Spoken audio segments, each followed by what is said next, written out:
ఎవరండి? Hello hello నమస్కారం అండి. టీఆర్ఎస్ పార్టీ ఆఫీస్ నుంచి కాల్ చేస్తున్నామండి. చెప్పండి, ఏం కావాలి మీకు? శ్రీనివాస్ గారేనండి మాట్లాడేది? అవునండి. సార్ రైతు బంధు పడుతుందా సార్? రైతు బంధా? అవును సార్. రైతు బంధు నాకు భూమి లేదు కదా. రైతు బంధు పడట్లేదు. శ్రీనివాస్ మీరేనా సార్?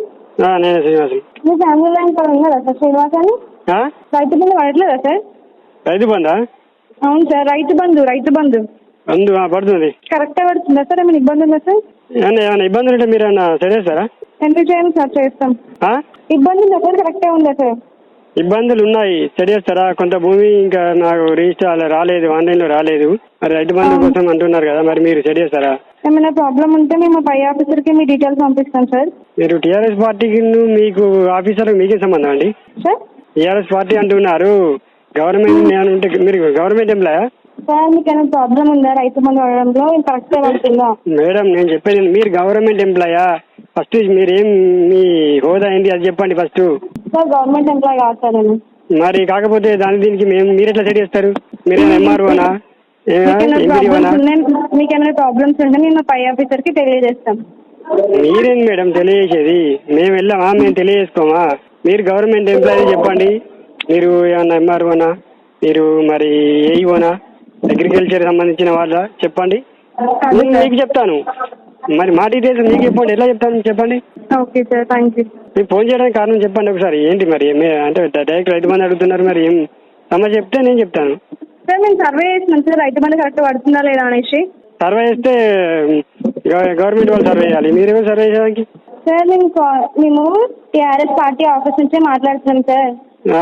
చెప్పండి. అయితే మీకు కావాల్సింది ఏంటి చెప్పండి. రైతు బంధు వదిలిపెట్టండి, మీకు కావాల్సింది ఏంటో చెప్పండి. అదే సార్ పడుతుందా లేదా అని. పడుతుంది. ఓకే సార్, ఇప్పుడు ఎలక్షన్స్ అవుతున్నాయి కదా సార్, బై ఎలక్షన్స్ వస్తున్నాయి. ఏ పార్టీ కోటేద్దాం అనుకుంటున్నారు సార్? మేము ఈటల కోటేద్దాం అనుకుంటున్నాం. ఎందుకు సార్, తెలుసుకోవచ్చా? కేసీఆర్ కు ఒకసారి బుద్ధి చెప్పాలని. ఎందుకు సార్, మన కేసీఆర్ సార్ కూడా అన్ని ఇస్తున్నారు కదా సార్. ఏమి ఇస్తుండే అన్ని? ఆసరా పెన్షన్, రైతు బీమా, షాదీ ముబారక్, అమ్మఒడి, బర్రెలు గొర్రెలు ఇస్తే డిగ్రీ చదివిన వాళ్ళు రోడ్ల పైన తిరగాలి, బర్రెలు కాయాలి. ఇప్పుడు మీరు ఆఫీస్ ఎందుకు పనిచేస్తారు? మీరు ఏం చదువుకున్నారు? మీకు జాబ్ ఇచ్చిందా? ఇవ్వాలి కదా. ఇప్పటి వరకు నోటిఫికేషన్ ఇచ్చిందా? జాబ్లు ఇచ్చిందా? ఏమి ఇచ్చింది చెప్పండి. బర్రెలు గొర్రెలు ఇస్తే బర్రెలు కాల్చుకుంటే తిరగమంటారా? కేసీఆర్ కు బుద్ధి చెప్పాలి అంటే ఈటలకు ఓటేయాలి 100%. ఇది పక్కా. ఈటల ఇవ్వకపోయినా కేసీఆర్ బుద్ధి వస్తుంది.